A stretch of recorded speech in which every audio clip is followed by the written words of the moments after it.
नमस्कार दोस्तों, स्वागत है आप सभी का हमारे चैनल में, जहां हम आपको देते हैं फाइनेंस और इन्वेस्टमेंट से जुड़ी जानकारियां। तो आज का टॉपिक थोड़ा सा इंटरेस्टिंग एंड खास होने वाला है। क्यों ये खास होने वाला है? क्योंकि मैं पूरा विश्व भर के यानी कि ग्लोबल लेवल पर मैं 5 स्टॉक्स लेकर आया हूँ।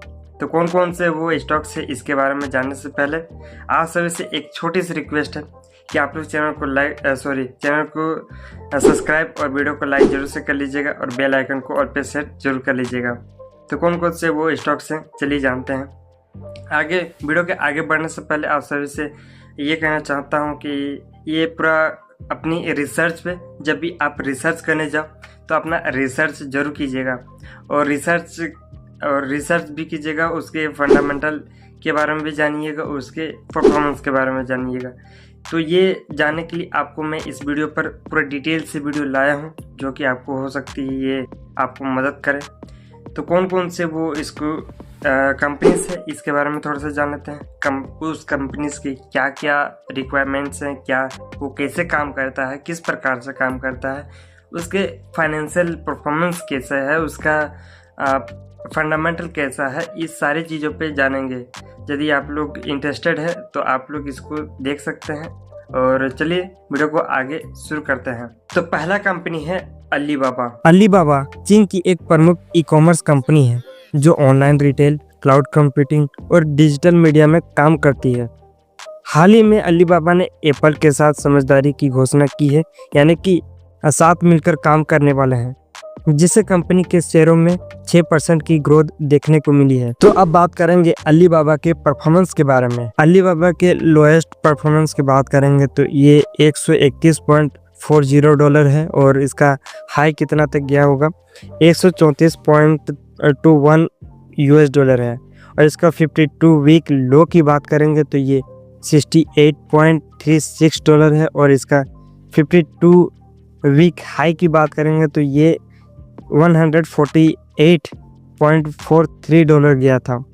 और इसका ओपन प्राइस की बात करेंगे तो ये $133.50 है और इसका प्रीवेंट क्लोजर की बात करेंगे तो ये $135.63 है। और इसका वैल्यू की बात करेंगे तो ये 1,32,71,493 है। और इसका एवरेज वैल्यू की बात करेंगे तो ये 3,36,66,519 है। अब अलीबाबा के फंडामेंटल को जानते हैं। अलीबाबा के मार्केट कैप की बात करेंगे तो ये $307.66 बिलियन है। इसका पीबी रेशियो 2.20 है। इसका पीई रेशियो 18.7 है। इसका इंटरप्राइजेस वैल्यू $317.08 बिलियन है। इसका डिविडेंड यील्ड की बात करेंगे तो ये 1.17% है। इसका बुक वैल्यू 407.21 है। इसका EPS 10.88 है और इसका ROE नल है, यानी कि कुछ भी नहीं है। दूसरा कंपनी है ASML holding NV। ASML Netherlands की एक सेमीकंडक्टर कंपनी है जो एडवांस लिथोग्राफी मशीनों की कंस्ट्रक्शन में एक्सपर्टीज रखती है। कंपनी की टेक्नोलॉजी सेमीकंडक्टर इंडस्ट्री में इम्पोर्टेंट भूमिका निभाती है और इसकी स्ट्रॉन्ग मार्केट सिचुएशन इसे निवेश के लिए बेस्ट ऑप्शन बनाती है। अब बात करेंगे ASML होल्डिंग NV की परफॉर्मेंस के बारे में। इसका लोएस्ट रैंक $672.05 है और इसका हाईएस्ट रैंक यानी कि $687.44 है। इसका 52 वीक लो की बात करेंगे तो ये $645.45 है और इसका 52 वीक हाई की बात करेंगे तो ये $1,110.09 है। इसका ओपन प्राइस की बात करेंगे तो ये $685.13 है और इसका प्रीवेंट क्लोजर कितना है, $690.63 है। इसका वैल्यू की बात करेंगे तो ये 13,93,008 है और एवरेज वैल्यू की बात करेंगे तो ये 15,61,567 है। तो इसके फंडामेंटल के बारे में थोड़ा सा चर्चा कर लेते हैं कि इसका मार्केट कैप $265.30 बिलियन है और इसका पीबी रेशियो 13.60 है। पीबी रेशियो इसका 33.3 है और एंटरप्राइजेस वैल्यू इसका $256.82 बिलियन है और इसका डिविडेंड यील्ड में 0.83% है और बुक वैल्यू इसका 30.49 है और ईपीएस इसका 0.81 है और इसका ROE नल है, यानी कि कुछ भी नहीं है इसका। तीसरा कंपनी है Moet Hennessy Louis Vuitton. LVMH France की एक प्रमुख लग्जरी गुड्स कंपनी है जो फैशन, कॉस्मेटिक और वाइन एंड स्पिरिट्स में काम करती है। जो कंपनी की स्ट्रॉन्ग ब्रांड पोर्टफोलियो और ग्लोबल प्रेजेंस इसे निवेशकों के लिए बेस्ट ऑप्शन बनाती है। तो आप जानेंगे कि लुइस विटॉन के परफॉर्मेंस और उसके फंडामेंटल को जानते हैं। इसका मार्केट कैप $293.18 बिलियन है। इसका रेवेन्यू 84.68 बिलियन है। नेटवर्क इनकम यानी कि इसका TTM 12.55 बिलियन है और इसका शेयर आउट की बात करेंगे तो 499.37 मिलियन है और इसका EPS 25.1 है 12 है और इसका PE रेशियो 23.37 है और इसका रिवॉर्ड PE को बोले तो ये 21.40 है। डिविडेंड यील्ड इसका 13 है यानी कि 2.21% है और इसका एक्स डिविडेंड डेट की बात करेंगे तो ये 24 अप्रैल 2025 को है और इसका वैल्यू 6,19,971 है। एवरेज वैल्यू इसका 5,74,752 है। ओपन की बात करेंगे तो ये 584.7 है। इसका प्रीवियस क्लोजर की बात करेंगे तो ये 79.1 है और इसका डे रेंज की बात करेंगे तो 580.80 है और इसका 590.00 और 52 वीक की रेंज की बात करेंगे तो ये 566.40 है और इसका 83 पॉइंट लोएस्ट की बात करेंगे तो ये 843.1 है। तो इसका बेटा में बात करेंगे तो ये 1 है। RSI इसका 23.20 है।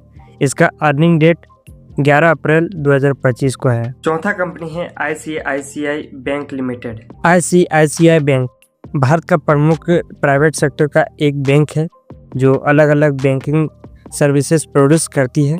हाल ही में ICICI बैंक के अमेरिकी डिपॉजिटरी रसीदों यानी कि ADRs में मजबूती देखी गई है जिससे ये निवेशकों के लिए बेस्ट ऑप्शन बन जाती है। ICICI बैंक के परफॉर्मेंस की बात करेंगे तो ये टुडे यानी कि आज के दिन का लोएस्ट रैंक कितना गया है 1327.27 है और इसका टुडेस हाई की बात करेंगे तो ये 1357.95 है और इसका 52 वीक लो की बात करेंगे तो ये 1048.1 है और इसका 52 वीक हाई की बात करेंगे तो ये 1373.00 है।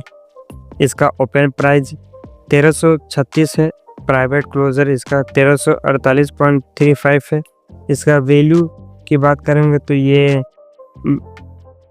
82,66,544 है। पर इसके फंडामेंटल के बारे में बात करेंगे तो इसका मार्केट कैप 9,52,796 करोड़ रुपये है। इसका PE रेशियो यानी कि TTM 19.37 है। इसका PB रेशियो 3.31 है। इसका इंडस्ट्री PE 12.81 है। इसका डेप्थ टू इक्विटी 0 के बराबर है यानी कि नहीं के बराबर है। इसका ROE 17.10% है। इसका EPS यानी कि TTM 69.63 है। इसका डिविडेंड यील्ड 0.74% है। इसका बुक वैल्यू 407.27 है और इसका फेस वैल्यू 2 है। पांचवा कंपनी है टेंसेंट होल्डिंग लिमिटेड। टेंसेंट चीन की एक प्रमुख टेक्नोलॉजी कंपनी है जो सोशल नेटवर्किंग, गेमिंग और डिजिटल कंटेंट में काम करती है। कंपनी की अलग अलग सर्विस और स्ट्रॉन्ग मार्केट सिचुएशन इसे निवेशकों के लिए बेस्ट ऑप्शन बनाता है। टेंशन होल्डिंग एडीआरएस की बात करेंगे तो इसका लो 64.53 यूएस डॉलर है। इसका हाईएस्ट की बात करेंगे तो ये 65.70 तक गया था। इसका 52 वीक लो की बात करेंगे तो ये 36.64 यूएस डॉलर है। इसका 52 वीक हाई की बात करेंगे तो ये 71.82 यूएस डॉलर है। इसका ओपन प्राइस की बात करेंगे तो इसका 65.51 डॉलर है। इसका प्रीवेंट क्लोजर की बात करेंगे तो ये 66.49 यूएस डॉलर है। इसका वैल्यू की बात करेंगे तो ये 29,45,336 है। इसका एवरेज वैल्यू की बात करेंगे तो 55,54,916 है। और इसके फंडामेंटल के बारे में बात करेंगे तो इसका मार्केट कैप कुछ नहीं है, यानी कि नल है। इसका पीबी रेशियो 0.00 है। इसका पीई रेशियो 0 है। इंटरप्राइजेस वैल्यू इसका नल है। डिविडेंड यील्ड इसका 0.73% है और बुक वैल्यू इसका 0.00 है। ईपीएस इसका 0.00 है। इसका आरओई की बात करेंगे तो ये नल है, यानी कि कुछ भी नहीं है। तो बस अभी के लिए इतना ही। आई होप इन 5 से विदेशी स्टॉक्स में निवेश करने से आपके पोर्टफोलियो में डाइवर्सिटी आएगी और आप ग्लोबल मार्केट में हो रहे डेवलपमेंट का लाभ उठा सकेंगे। हालांकि आप निवेश से पहले और अपनी रिसर्च करना और फाइनेंशियल एडवाइजर से सलाह लेना ना भूलें, ताकि आप अच्छे से निर्णय ले सकें। तो आई होप ये जानकारी आपको अच्छी लगी है तो वीडियो को लाइक, चैनल को सब्सक्राइब कर लीजिएगा। मिलते हैं नेक्स्ट वीडियो में नेक्स्ट टॉपिक के साथ। तब तक के लिए धन्यवाद।